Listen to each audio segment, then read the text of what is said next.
The blizzard swallowed Highway 67 whole.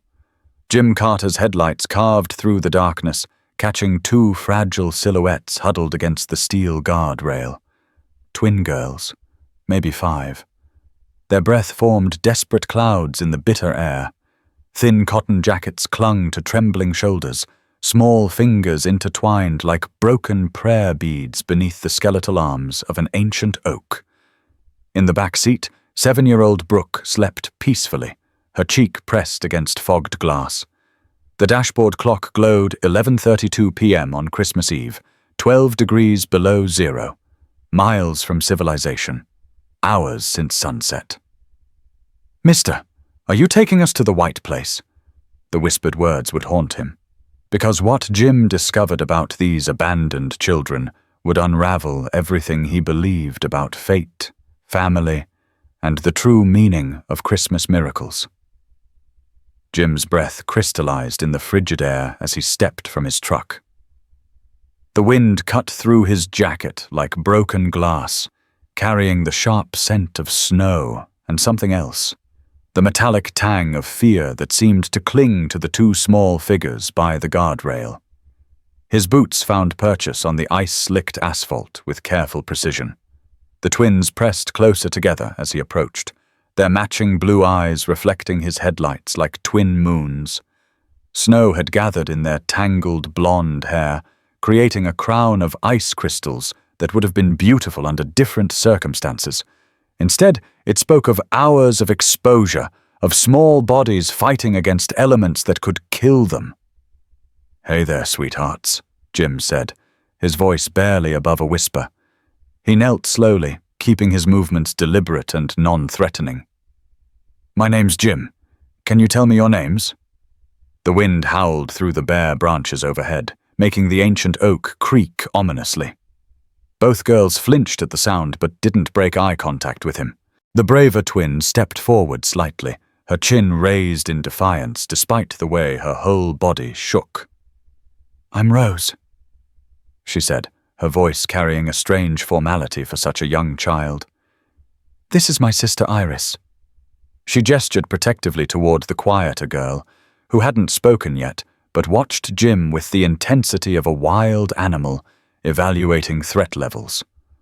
Behind him, Brooke stirred in the truck's warmth, her sleepy voice drifting through the slightly open window.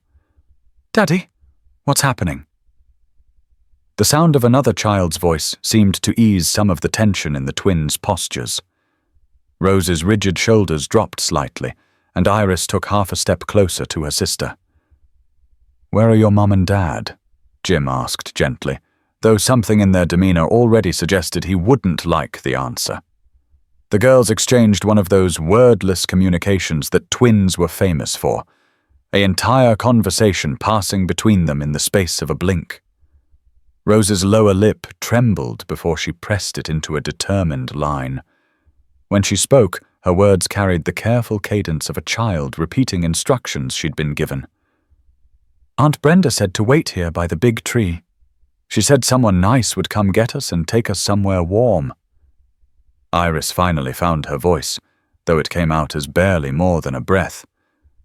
"She said we cost too much money for Christmas." The casual way she delivered this devastating information hit Jim like a physical blow. These children had been abandoned not out of desperation or temporary crisis, but because they were inconvenient. Jim studied their faces more carefully now, looking for signs of injury or illness beyond the obvious hypothermia. Rose bore a fading bruise along her left cheekbone, the yellow-green color suggesting it was perhaps a week old. Iris favored her right arm, holding it close to her body in a way that spoke of old pain or injury. "How long have you been waiting here?" The question felt important, though Jim dreaded the answer. He could see the exhaustion in their faces, the way they swayed slightly on their feet, despite their efforts to appear strong and self-sufficient. Rose looked up at the dark sky with surprising precision, then back at Jim. "Since the sun was right there," she said, pointing to where the late afternoon sun would have been, "before it got scary dark." 6 hours, maybe 7. These babies had been standing in the approaching blizzard since late afternoon, watching the temperature drop and the wind pick up, waiting for rescue that might never come. Without hesitation, Jim shrugged out of his heavy winter coat. The cold hit him like a slap, but he wrapped the jacket around both girls' tiny shoulders. The coat was enormous on them, pooling around their feet like a tent, but immediately their violent shivering began to subside. "Let's get you warm," he said, gently guiding them toward his truck. "We can figure out everything else once you're not freezing." Their compliance spoke volumes about their desperation. These children had learned to trust quickly or risk dying, a survival skill no 5-year-old should ever need to develop. The truck's interior felt like a furnace after the brutal cold outside. Brooke was fully awake now, her brown eyes wide as she took in the scene. Without being asked, she reached for her thermos of hot chocolate, leftover warmth from their visit to her grandmother's house earlier that evening. "Here," Brooke said softly, unscrewing the cap and offering the steaming liquid to the twins. "It's really good. Grandma puts extra marshmallows in it." Her natural kindness and immediate acceptance seemed to comfort the twins more than any adult reassurance could have. Jim pulled out his phone to call for help, but Rose's small hand shot out and grabbed his wrist with surprising strength. "Please don't call the scary people," she whispered urgently, her eyes wide with panic. "Aunt Brenda said they put bad kids in the white place where nobody ever visits you."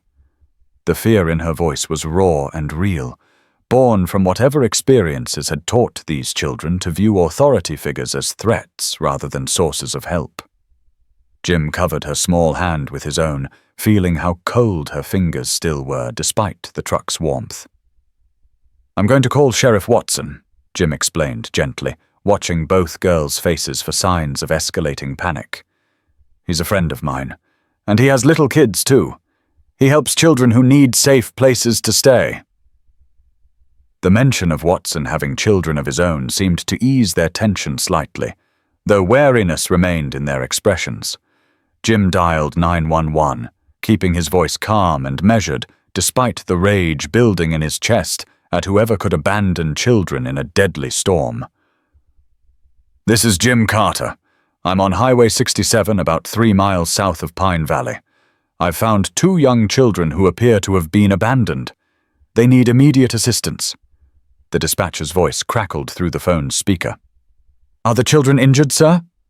Jim looked at the twins, who were now sharing Brooke's coloring book, their heads bent together over the pages in a picture of innocent cooperation that made his heart ache.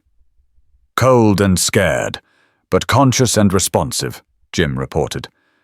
"I'm bringing them to the Pine Valley Police Station now." He ended the call and started the engine, cranking the heat to its highest setting. "Sheriff Watson is going to meet us at the police station. He's going to help us figure out how to keep you safe." The drive through Pine Valley took 12 minutes through increasingly heavy snowfall. Jim kept the radio low, soft Christmas music filling the silence between the twins' whispered conversations and Brooke's patient explanations of her drawings. In the rearview mirror, he watched Rose trace the outlines of Christmas trees, while Iris colored with careful, precise strokes. "Do you like Christmas?" Brooke asked the twins, her 7-year-old directness cutting through adult complications. Rose nodded slowly, while Iris remained focused on her coloring. "Aunt Brenda said Christmas costs too much money," Rose replied quietly. "She said Santa only comes to houses with lots of money." Jim's knuckles whitened on the steering wheel. The casual cruelty of poisoning children's relationship with Christmas spoke to a level of emotional abuse that went far beyond physical neglect.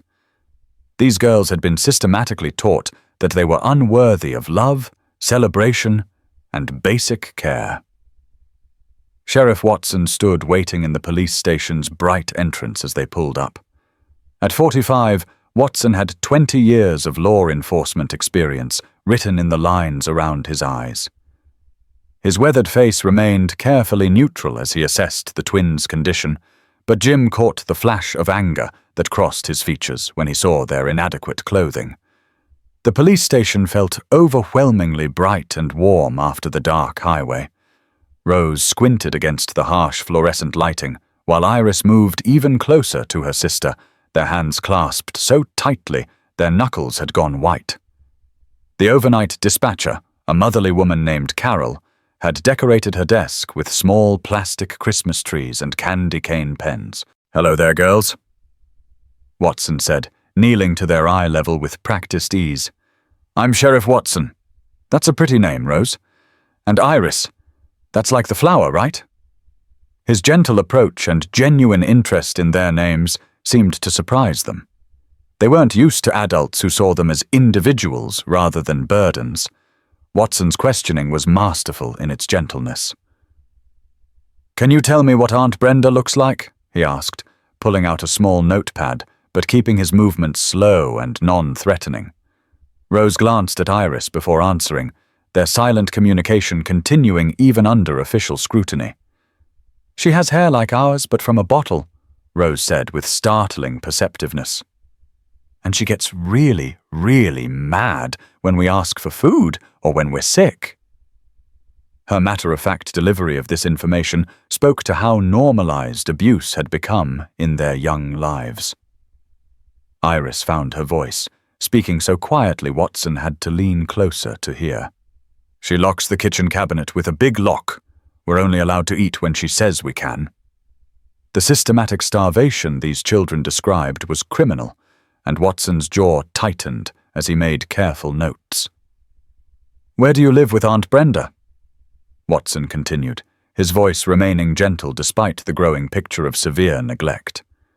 Rose's forehead wrinkled in concentration as she tried to answer a question that apparently didn't have a simple response. "Lots of places," she said finally. "Aunt Brenda says we have to move when the rent man comes, or when the neighbors get too nosy." It was becoming clear that these children had been living a transient existence, moving frequently to avoid scrutiny from landlords, neighbors, or authorities. Watson turned to Jim with a problem written clearly across his experienced face. "Emergency foster placement is completely full tonight," he said quietly, stepping away from the girls but not far enough that they couldn't hear. "Holiday weekend, and we've had 3 other emergency removals already today." The unspoken question hung in the air between them like a challenge. What were they going to do with 2 severely traumatized children on Christmas Eve when every official resource was already stretched to its breaking point? The alternative, leaving them in the system's overnight holding areas, was unthinkable for children this young and fragile. "I have current foster certification," Jim heard himself say, the words surprising him even as he spoke them. The certification had nearly lapsed during Karen's final illness, but he'd renewed it automatically, unable to face the finality of cancelling something that had meant so much to his late wife. Now it felt like divine intervention. Watson raised an eyebrow, but didn't immediately object. He'd known Jim for 15 years, had watched him navigate single parenthood with grace and determination after Karen's death from cancer. If anyone could handle 2 traumatized children on short notice, it was Jim Carter. "It's highly irregular," Watson said for the official record, then pulled out emergency placement paperwork. "But given the circumstances, your certification, and the complete lack of alternatives, I can authorize an emergency 72-hour placement." The relief Jim felt was immediate and overwhelming. 3 days. It wasn't much, but it was enough time to figure out a more permanent solution. Rose tugged on Jim's shirt sleeve as Watson prepared the official forms. Her small face was creased with worry, and her question stopped both men in their tracks. "Mr. Jim, what's the white place?" The way she asked, with the careful pronunciation of a child who'd heard the phrase many times, sent chills down Jim's spine. Watson and Jim exchanged a look of shared understanding. The white place was how children often described the state children's facility.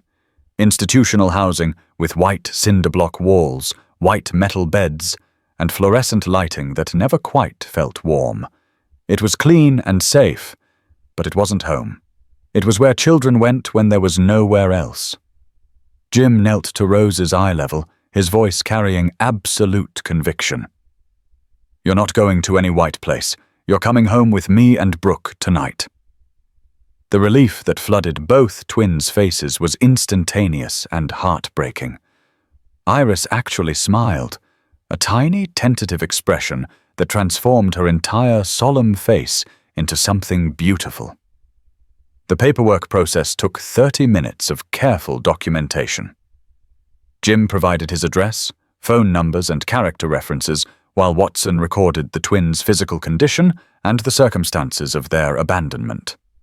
The girls sat quietly on a bench, Brooke positioned protectively between them, all three sharing a package of cheese crackers from the station's vending machine. It was past midnight when they finally left the police station, officially Christmas morning. The snow had intensified, creating a winter wonderland that might have been magical under different circumstances. Now it just felt like nature emphasizing how close these children had come to dying of exposure. The drive to Jim's house on Oak Street took them through Pine Valley's sleeping neighborhoods. Christmas lights twinkled on houses where families slept safely, children dreaming of Santa's morning visit. In his back seat, three little girls whispered together, their voices mixing in the kind of instant friendship that children create effortlessly. Brooke was explaining their house with 7-year-old enthusiasm. "We have a Christmas tree with lights that change colors, and Daddy made hot chocolate earlier, and there's a big soft couch where we can all sit together." Rose listened with fascination while Iris remained quiet but alert, her eyes bright with tentative hope. "My mummy used to make cookies shaped like stars."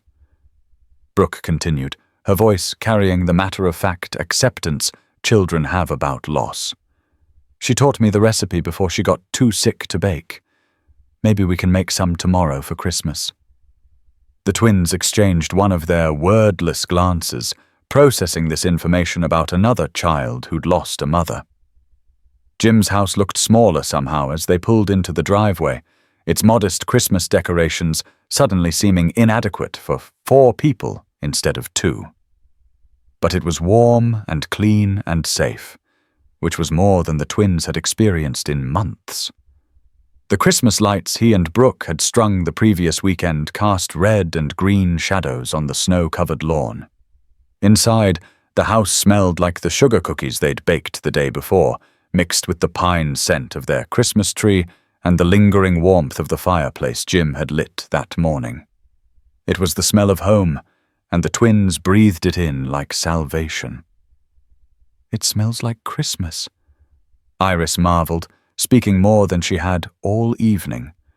Her voice carried wonder, as if she'd forgotten that Christmas could be associated with warmth and safety rather than stress and deprivation. Brooke beamed proudly at this assessment of their home's atmosphere. "Want some cookies?" Brooke asked, not waiting for an answer before racing to the kitchen. She returned with a decorative tin full of slightly lopsided sugar cookies, decorated with colored sprinkles and 7-year-old artistic enthusiasm. The twins' eyes widened at the sight of so much food offered so casually. Jim watched the girls consume half the cookie tin with the focused intensity of children who'd learned not to waste opportunities to eat. Rose ate with careful precision, breaking each cookie into small, manageable pieces before consuming them methodically. Iris ate more quickly at first, then forced herself to slow down, as if remembering lessons about making food last as long as possible. Both eating patterns spoke eloquently of food insecurity, children who'd been taught through bitter experience not to trust that their next meal would come. The systematic starvation they'd endured was evident in their thin faces and the way their clothes hung loose on small frames. "Girls, there's plenty of food in this house," Jim said gently, recognizing the behaviors for what they were. "You don't have to save anything or eat quickly. There will be more food tomorrow, and the day after that, and the day after that." Rose looked up at him with crumbs on her chin and hope in her eyes. "Promise?"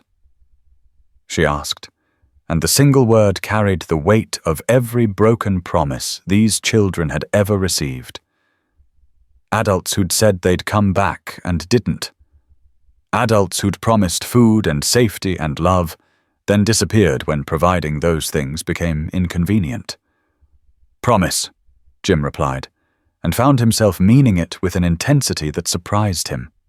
Somewhere between finding them on the highway and watching them eat cookies in his kitchen, these children had begun to matter to him in a way that went beyond temporary compassion. Setting up sleeping arrangements became a collaborative project. Jim retrieved the air mattress from his camping supplies, intending to create a separate space for the twins in the guest room. But Brooke had different ideas, expressed with the absolute certainty that only 7-year-olds could muster.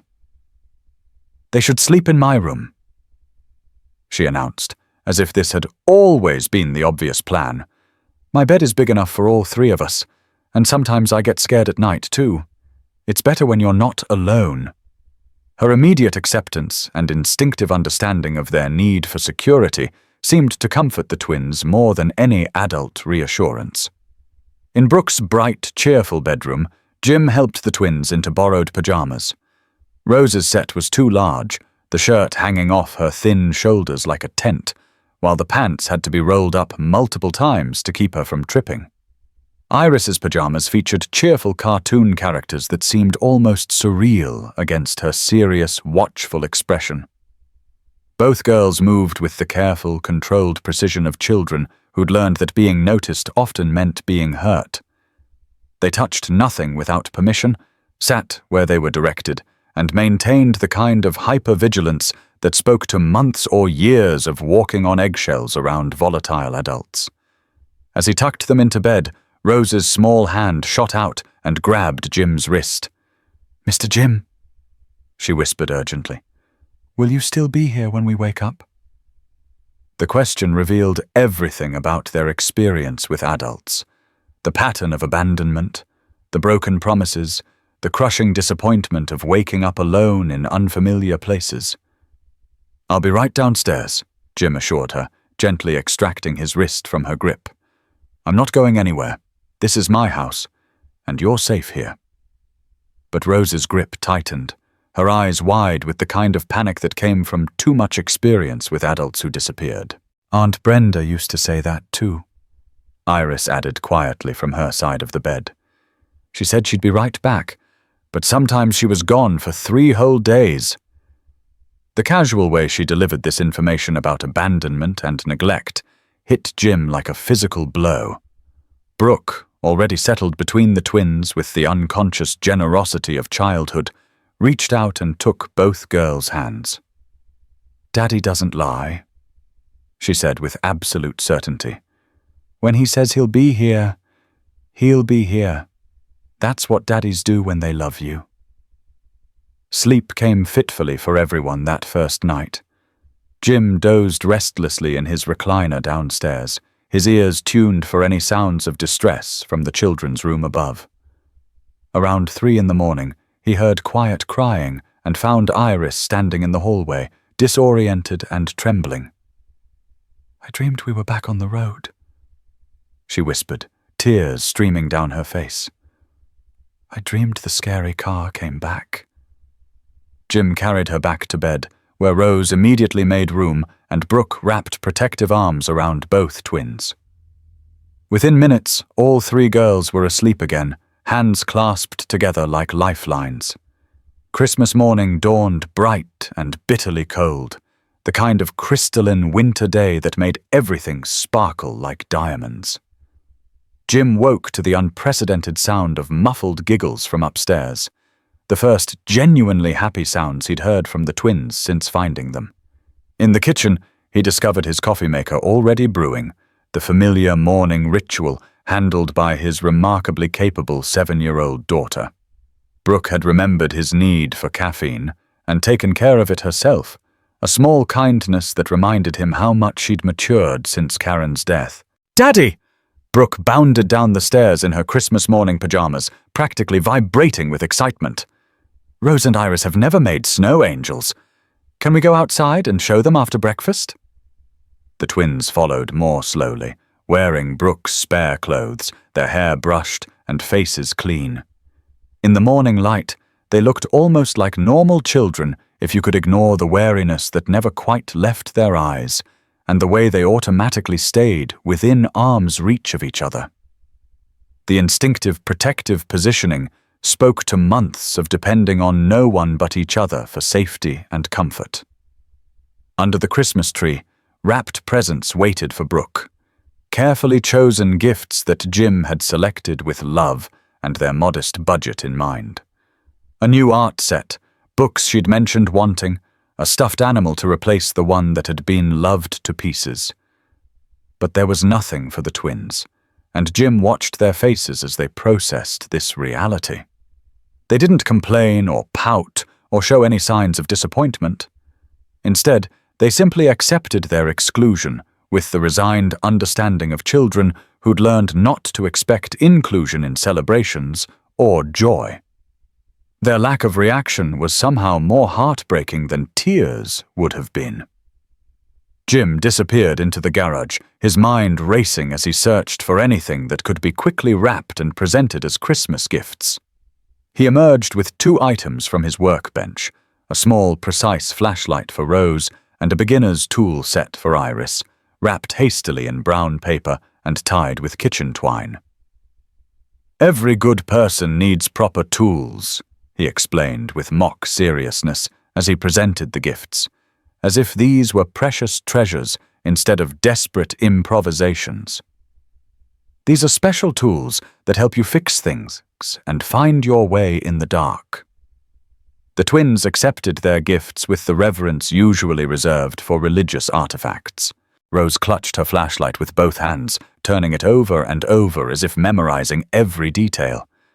"It's really mine?" she asked quietly. "To keep forever?" The concept of permanent ownership seemed foreign to her, as if everything in her life had always been temporary or conditional. Iris unwrapped her tool set with careful precision, examining each small wrench and screwdriver with the focus of a master craftsman. "Thank you," she whispered, her voice barely audible. "Nobody ever gave me tools before." The simple gift seemed to unlock something in her reserved nature, and she smiled, a real, genuine expression of joy. The morning passed in a blur of Christmas activities that felt miraculous given the previous night's circumstances. They made pancakes together, the twins helping with mixing and flipping, with the kind of focus children brought to important tasks. Rose proved to have natural mathematical instincts, carefully measuring ingredients with scientific precision. They watched the snow fall outside the kitchen window while eating breakfast, Brooke explaining the concept of snow angels with elaborate gestures and detailed instructions. The twins listened with fascination, as if she were describing magic rather than a simple childhood pleasure they'd somehow missed. After breakfast, they moved to the living room for present opening. Brooke opened her gifts with appropriate excitement, but insisted on demonstrating each one to the twins, naturally including them in her Christmas morning joy. Rose seemed particularly interested in the art supplies, while Iris gravitated toward the books. But their peaceful Christmas morning couldn't last forever. At 9:15, the phone rang with the harsh intrusion of reality. Watson's voice carried bad news that shattered the morning's tranquil atmosphere like glass breaking.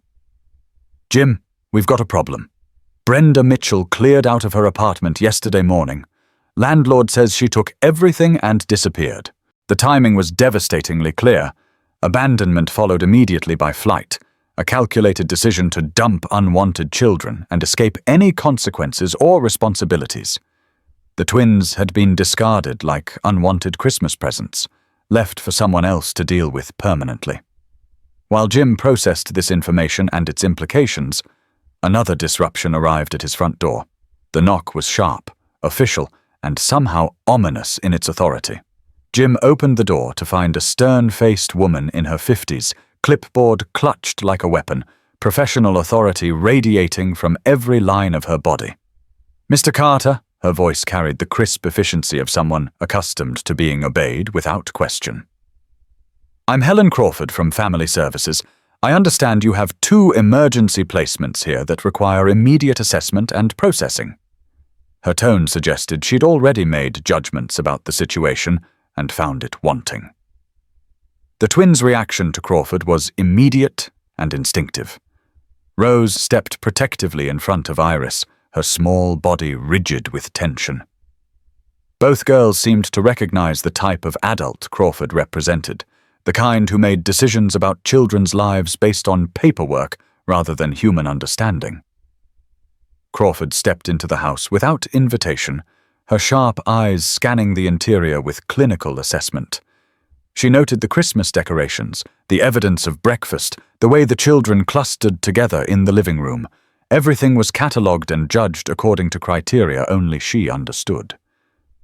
"Where exactly are the children in question?"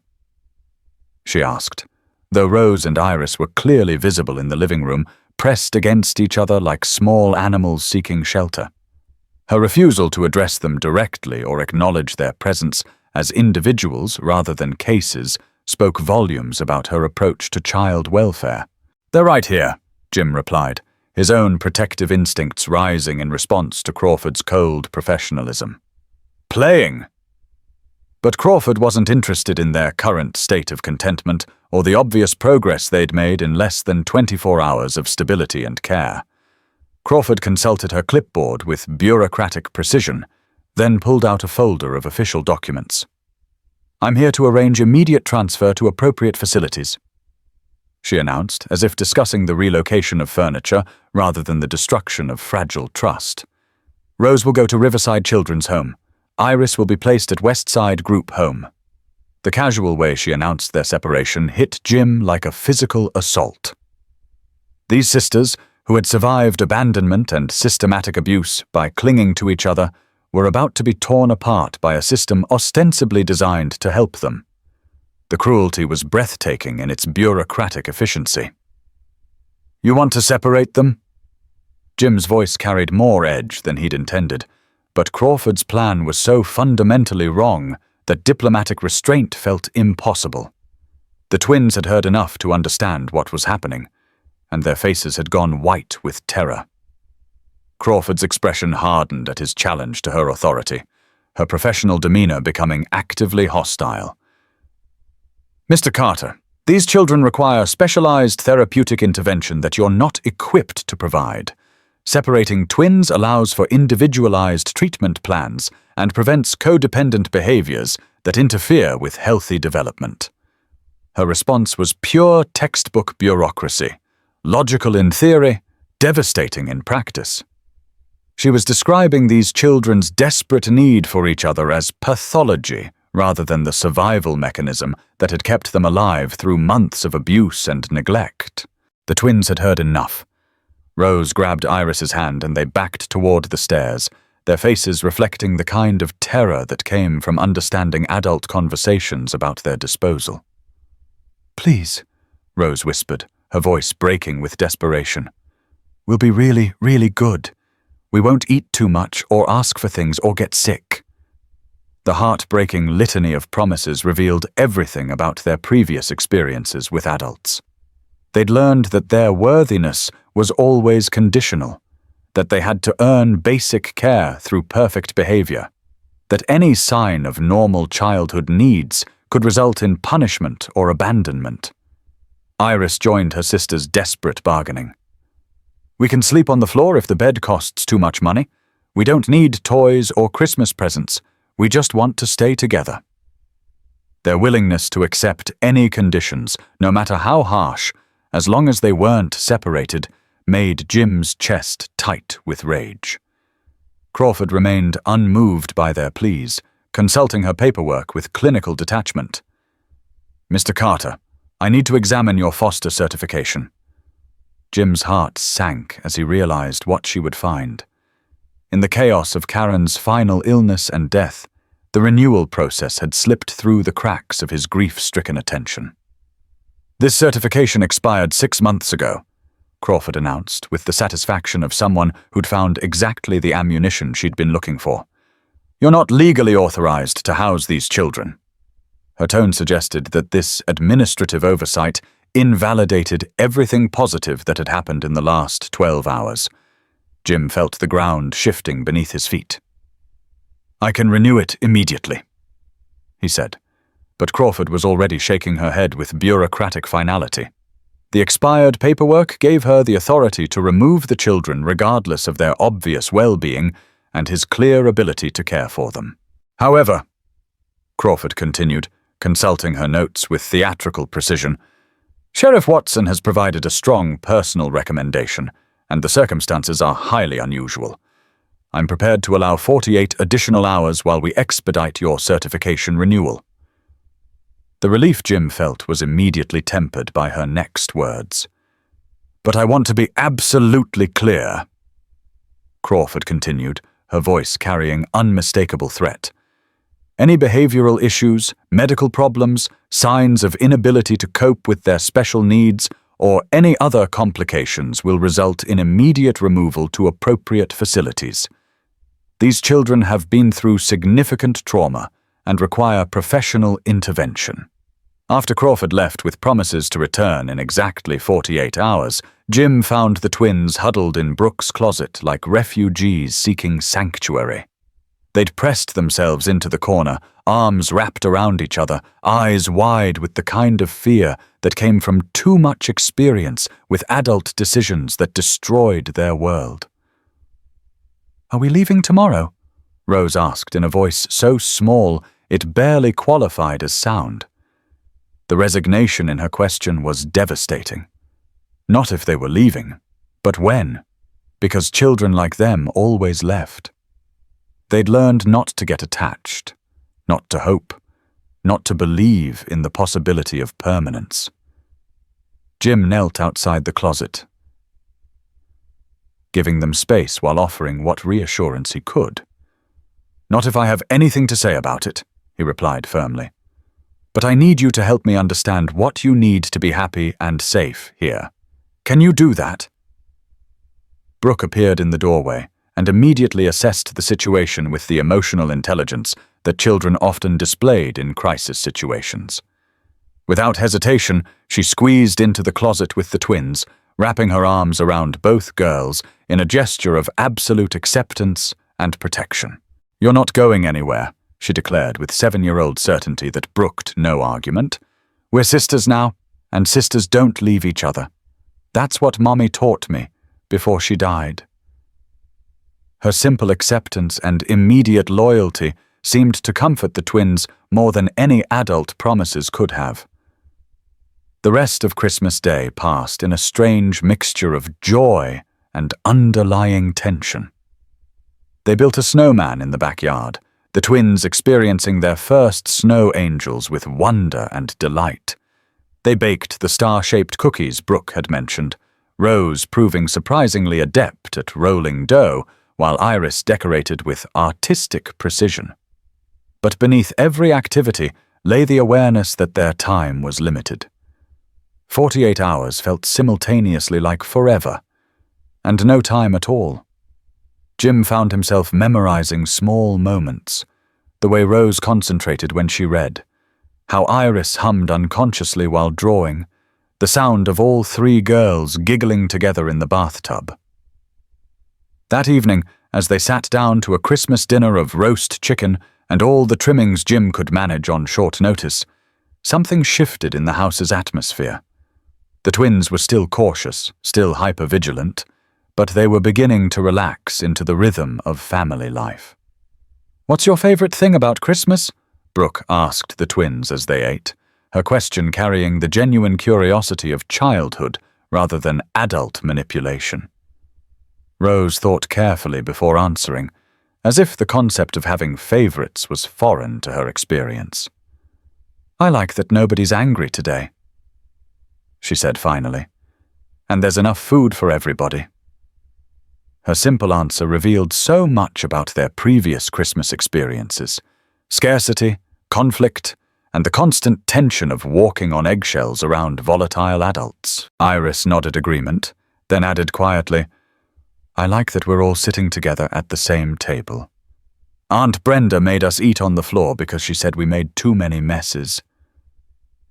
The casual way she delivered this information about dehumanizing treatment made Jim's hands clench around his fork. As bedtime approached, the twins' anxiety began to resurface.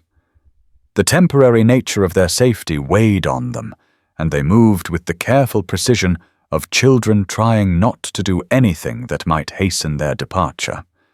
They cleaned up their toys without being asked, brushed their teeth meticulously, and got ready for bed with military efficiency. "Mr. Jim," Rose said as he tucked them in for their second night, "if we have to leave tomorrow, will you remember us?" Her question cut straight to the heart of their deepest fear. Not just abandonment, but complete erasure, as if their brief moment of safety and love had never existed at all. "I'm going to remember everything," Jim promised, sitting on the edge of the bed. "The way you help each other, how smart you both are, the sound of you laughing together. But more importantly, I'm going to fight as hard as I can to make sure you don't have to leave." Brooke, already settled between the twins, with the natural protectiveness she'd developed, reached out and took both girls' hands. "And if the mean lady comes back, we'll hide in the closet together and not come out until Daddy fixes everything." Her absolute faith in her father's ability to solve any problem was both touching and terrifying in its responsibility. As the twins finally drifted off to sleep, Jim found himself facing the hardest 48 hours of his life. Tomorrow, he would have to navigate bureaucratic systems, legal requirements, and administrative hurdles that could determine whether this fragile family he'd discovered would survive or be torn apart by well-meaning professionals who couldn't see past their protocols to the human cost of their decisions. But tonight, 3 little girls slept safely under his roof, their breathing synchronized in the peaceful rhythm of children who felt protected. And for now, that was enough. Tomorrow would bring its challenges, but tonight was about the miracle of Christmas morning laughter and the possibility that sometimes broken families could be rebuilt stronger than they'd ever been before. The clock on Brooke's nightstand ticked toward another dawn, each second both precious and terrifying in its implications. Outside, fresh snow began to fall again, covering the world in pristine white that suggested new beginnings and second chances. Jim settled into the hallway chair he'd moved there for his vigil, determined to be the constant presence these children had never had. Someone who stayed, who fought, who refused to let go even when letting go seemed easier than holding on. "Mrs. Pierce, I don't need apologies or recommendations. I just need to know that Isabella is going to be okay." Cassandra's smile transforms her entire face, revealing traces of the woman she must have been before grief taught her to armor her heart. "I think she's going to be better than okay. Thanks to you, I remember what I almost forgot, that the best protection I can give my daughter is my love, not my fear." She disappears into the elevator with the determined stride of someone who's remembered her most important mission. Trevor returns to his cleaning cart with a lightness in his chest he hasn't felt since Michelle's accident. The newspaper clipping appears on Trevor's cleaning cart 3 days later, a small article announcing Cassandra Pierce's decision to step back from daily operations at Pierce Industries, transitioning to a chairman role that allows more time for family responsibilities. Attached to the clipping is a handwritten note in Isabella's careful script. "Thank you for helping Mommy remember how to tear down walls. She held my hand all night at the hospital and called me her sunshine baby again. Love, your friend Isabella. P.S. Mommy says maybe we can be real friends now, not just secret ones." Ruby dances around their small apartment when Trevor shares the news, her joy infectious and pure. "Isabella's mommy remembered how to love her. Isabella's mommy listened to your advice." She spins in circles until dizzy, then collapses on their second-hand couch in giggles. "Daddy, does this mean we can write letters again? Can Isabella come visit us? Can we finally meet her properly?" Trevor's heart swells with possibilities he hardly dares imagine. I don't know yet, baby girl, but I think good things are coming for everyone. The official invitation arrives the following week. Elegant stationery requesting Trevor and Ruby's presence at Sunday brunch at the Pierce family home. Cassandra and Isabella Pierce request the honor of your company for a meal between friends who understand that the most important conversations happen when hearts choose to be brave. Trevor reads the invitation 3 times, hardly believing the transformation it represents. From midnight janitor to invited guest, from forbidden contact to welcomed friendship, the journey seems impossible except that it's written in Isabella's unmistakable handwriting. Sunday morning finds Trevor and Ruby standing on the steps of a mansion that could house 20 families their size, but the door opens before they can knock to reveal Isabella Pierce in casual clothes, her golden hair loose around her shoulders, Mr. Patches tucked under one arm. "Mr. Trevor! Ruby, you came!" Her joy is incandescent, bright enough to power the entire neighborhood. Behind her, Cassandra appears in jeans and a simple sweater, her corporate armor replaced by the casual clothes of someone who's remembered how to be a mother first and CEO second. "Welcome to our home," she says simply. "Thank you for teaching us both that walls don't have to be permanent." The brunch unfolds like a dream Trevor hardly dared imagine. Isabella and Ruby chattering like sisters separated at birth, sharing jokes and secrets and elaborate plans for future adventures. Cassandra proves surprisingly skilled at pancake preparation and equally skilled at listening to children's stories with the attention they deserve. "Mommy makes the best pancakes now," Isabella announces proudly. "She learned how to cook lots of things so we can eat breakfast together every day." The transformation is remarkable. The hollow-eyed child from the basement has bloomed into someone radiant with the confidence that comes from knowing you are loved completely. As the afternoon winds down, Isabella insists on showing Ruby her room, a space that's been transformed from sterile perfection to lived-in comfort, with art supplies scattered across tables and teddy bears arranged for elaborate tea parties. The 2 girls disappear into the elaborate playhouse of childhood imagination, while Trevor and Cassandra sit in comfortable silence on the patio, watching afternoon light paint everything golden. "I keep expecting to wake up and find this is all a dream," Cassandra admits quietly. "6 months ago, I was convinced that loving Isabella would make me weak. Now I understand that trying not to love her was what made me weak." Their conversation is interrupted by Ruby and Isabella emerging from the house with serious expressions and important announcements. "We've decided," Isabella declares with authority. "Ruby is going to be my sister, and Mr. Trevor is going to be my dad friend, and Mommy is going to be Ruby's mom friend. We're going to be a family that's put together instead of born together." Ruby nods solemnly in agreement. "And we're going to have Sunday pancakes every week, and Christmas together, and help each other when we're sad." The girls have solved complex family dynamics with the straightforward logic that only children possess. Trevor and Cassandra exchange glances that carry entire conversations about the practical details of blended families. But underneath the adult concerns lies something simpler, the recognition that these 2 children have identified a truth their parents were too scared to acknowledge. "That sounds like a wonderful plan," Cassandra says carefully. "Family arrangements that are put together can be just as strong as ones that are born together." Trevor nods, his heart full of gratitude. "Maybe stronger, because they're based on choice rather than accident." 6 months later, Trevor Walsh, now IT director at Pierce Industries, arrives at his office to find a new drawing taped to his computer monitor. Isabella's artistic skills have grown sophisticated enough to capture realistic portraits, and this one shows 4 people around a dinner table, faces bright with laughter, hands reaching across plates to touch each other in gestures of casual affection. At the bottom, in handwriting that's grown more confident with age and happiness, she's written, "My family that we built together. Thank you for teaching us that walls don't have to be permanent, and love doesn't have to be scary. The question that started everything, why doesn't my mom love me, has found its answer not in explanation, but in transformation.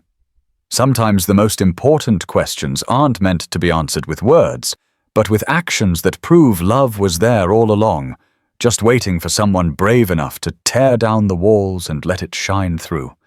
In the end, that's what families do. They teach each other how to love without fear, how to build instead of protect, how to choose connection over safety every day until choosing becomes as natural as breathing.